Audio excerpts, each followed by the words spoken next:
Colosseum was built between 72 and 80 C under the Flavian dynasty, a family of emperors who ruled Rome after the death of Nero. Nero was a notorious tyrant who had persecuted Christians, executed his own mother, and set fire to Rome. He also built a lavish palace complex called the Domus Aurea, or the Golden House, which included an artificial lake, gardens, and statues. After Nero committed suicide in 68 CE, a civil war broke out among four rival generals. Vespasian emerged victorious and became the new emperor in 69. Vespasian wanted to restore the glory and stability of Rome after the chaos and corruption of Nero's reign. He also wanted to gain the favor and support of the Roman people, who had suffered from high taxes, social unrest, and violence. One of his first acts was to demolish Nero's palace and use its site for public buildings that would benefit the whole city. He decided to build a huge amphitheater on the former lake of the Domus Aurea, where gladiatorial games and other spectacles could be held for the entertainment and amusement of the masses. He named it the Flavian Amphitheater, after his family name, but it later became known as the Colosseum, either because of its colossal size or because of a colossal statue of Nero that stood nearby. The construction of the Colosseum was a massive undertaking that involved tens of thousands of slaves, mostly prisoners of war from Judea, where Vespasian had crushed a Jewish revolt. The amphitheater was made from stone and concrete, using a complex system of arches, vaults, and columns that demonstrated the engineering and architectural skills of the Romans. The Colosseum measured about 189 by 156 meters 20 by 513 and rose to a height of about 48 meters, 157 feet. It had 4 stories, each with a different order of columns: Doric, Ionic, Corinthian, and Composite. The exterior was decorated with statues and reliefs that depicted scenes from Roman mythology and history. The Colosseum could accommodate more than 50,000 spectators, who were seated according to their social status. The best seats were reserved for the emperor, the senators, and the priests.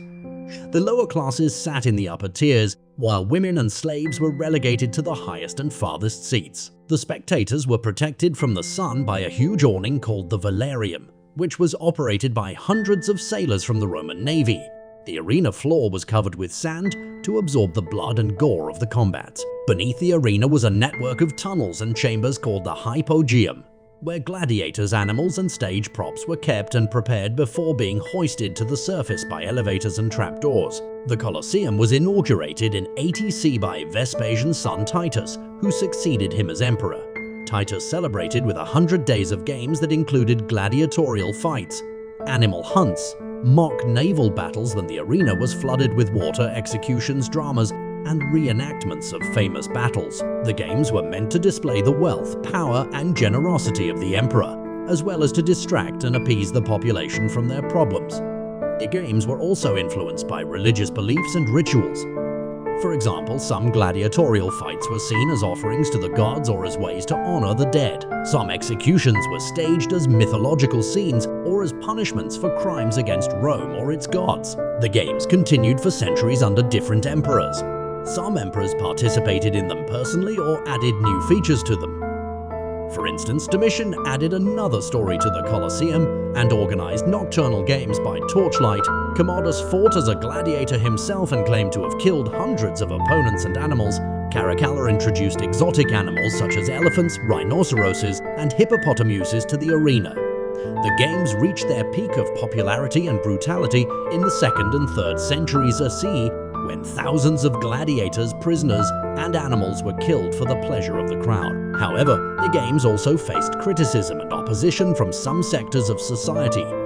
Some philosophers and writers denounced them as cruel, immoral, and wasteful. Some Christians and Jews refused to attend them or participate in them, as they considered them idolatrous and inhumane. Some emperors tried to reform or limit them, such as Marcus Aurelius, who banned the killing of animals, and Constantine, who abolished the executions of criminals. The games gradually declined in frequency and quality in the 4th and 5th centuries CE as the Roman Empire faced political, economic, and military crises. The last recorded games took place in 523 CE under Theodoric the Great. The Colosseum also suffered from natural disasters and human vandalism. Several earthquakes damaged its structure and caused parts of it to collapse. Its stones and metal fittings were looted and reused for other buildings. Its arena was converted into a cemetery, a fortress, a quarry, a workshop, a religious shrine, and a botanical garden at different times. By the Middle Ages, the Colosseum was largely abandoned and forgotten. It was not until the Renaissance that it regained some attention and appreciation from artists, scholars, and travelers. It also became a symbol of Christian martyrdom, as it was believed that many Christians had died there during Nero's persecution. In the 18th and 19th centuries, the Colosseum underwent several restoration projects to preserve its remains and prevent further deterioration. It also became a source of inspiration for many writers, painters, and composers who depicted it in their works. It also attracted many visitors and tourists who admired its beauty and history. In the 20th and 21st centuries, the Colosseum continued to be restored and studied by archaeologists and historians. It also became a venue for cultural events such as concerts, operas, and ceremonies. It also became a symbol of peace and solidarity, as it was illuminated with different colors to mark various occasions or causes. Today, the Colosseum is one of the most popular and visited attractions in Rome and in the world. It is also one of the most recognizable and iconic landmarks of ancient Rome and of Western civilization. It is a testament to the achievements and challenges of the Roman people, as well as to their culture and history. It is also a witness to the many changes and transformations that have taken place over the centuries. It is also a reminder of the human values and ideals that have shaped our society